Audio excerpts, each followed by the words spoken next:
like I need to apologize to UConn because earlier on in this season, I did not have faith in this team. If you guys remember, we've made videos about it. There was so much going on this UConn team. They were losing games 82-59 to win the national championship. Now, this is the 12th national title under Coach Geno Auriemma, and they shouldn't have been losing with all the talent that they had. Coach Geno Auriemma was crashing out in the media and throwing his players under the bus. I just felt like they weren't getting it together. Everyone expected Dawn Staley to make excuses after that crushing defeat to UConn, to blame the refs, to break down, to show that human side we all have after a devastating loss. But what she did instead, it shocked the basketball world. Instead of crumbling, Staley delivered a masterclass in leadership that might be more impressive than any championship she's ever won. Her first words at that press conference: "Much respect to UConn. That's not just class. That's next level leadership most coaches could never pull off in their darkest moment."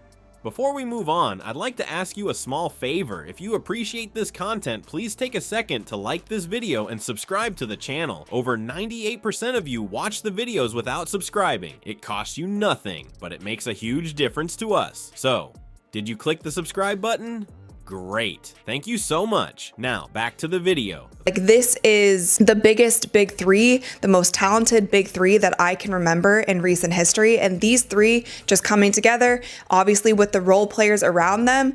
And this UConn team was kind of a prime example of peaking at the right moment, because for the past 2 months, they have been absolutely unstoppable. And the big three of Paige Bueckers, AZ Fudd, and Sarah Strong has just been incredible. Like, they have just looked like a well-oiled machine. They breezed through the tournament. I don't know if there was any close game that they had during this tournament, including the national championship game. The press conference after a championship loss is where you separate the good coaches from the truly great ones. And what Dawn Staley did next, it's the perfect example of why she's in a league of her own. Picture this moment. South Carolina's perfect season just went up in flames. The championship trophy they'd been chasing all year, gone. Their undefeated record, shattered. The reporters packed into that room were practically salivating, pens ready to capture the inevitable emotional breakdown. But Staley completely flipped the script. Instead of the blame game most coaches play, Staley immediately honored her opponent. No tears, no finger pointing, no long list of excuses about why they lost. Just pure, genuine respect for the team that beat them fair and square.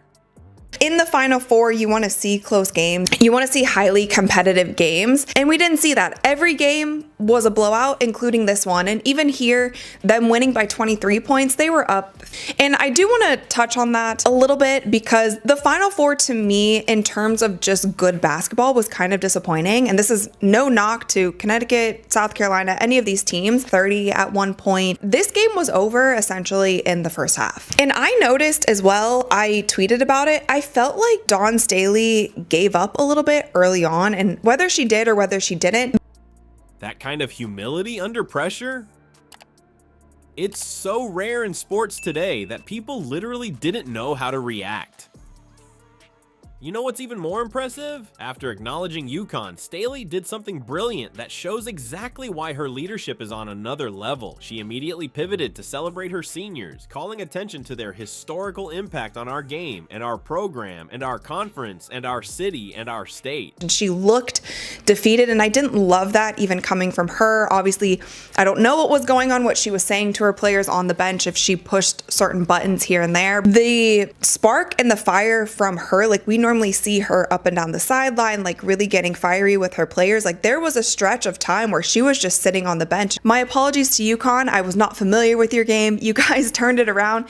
And also Geno as well. Like, I have been on Geno because I didn't like some of the things that he was saying, especially the things that he was saying about Paige Bueckers to the media. Think about the psychology of this move. Her team just suffered their most crushing defeat, and instead of dwelling on what they lost, she focused everyone's attention on what they've built. She wasn't just trying to make herself feel better. She was actively protecting her team's culture at its most vulnerable moment. This wasn't some PR stunt, it was a live masterclass in leadership. Staley was teaching her players, and let's be honest, every coach watching, exactly how you handle defeat with dignity. She showed them that even when everything falls apart, you still control how you respond. The impact was immediate. While other coaches might have lost the locker room after such a devastating defeat, you could practically see Staley's team drawing closer together. The basketball world watched in amazement as she transformed what should have been her darkest coaching moment into a powerful demonstration of the values that built their program. But here's what most people missed. Staley wasn't just being gracious. There was strategic brilliance behind every word. By honoring her seniors' legacy in that moment, she was already laying the groundwork for South Carolina's comeback. She was telling her returning players, this is the standard, this is what we've built, and this is what will continue.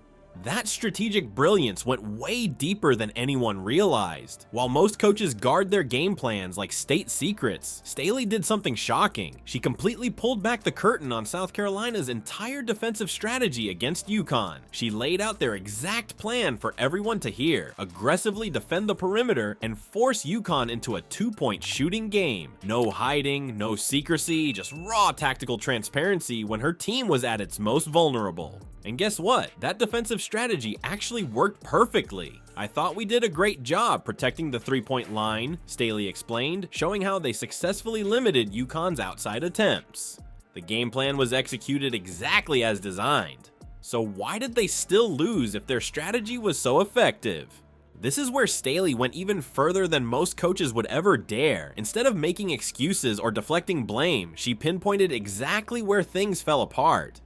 In the first half, we just couldn't get the looks that we normally make. Their offense simply couldn't convert the opportunities they created. We didn't make layups and they make you pay, she admitted. Those missed high percentage shots and turnovers that led to easy UConn baskets ultimately decided the championship. But here's the most fascinating part of Staley's post-game approach. She was actually hoping her younger players would be emotionally devastated by the loss.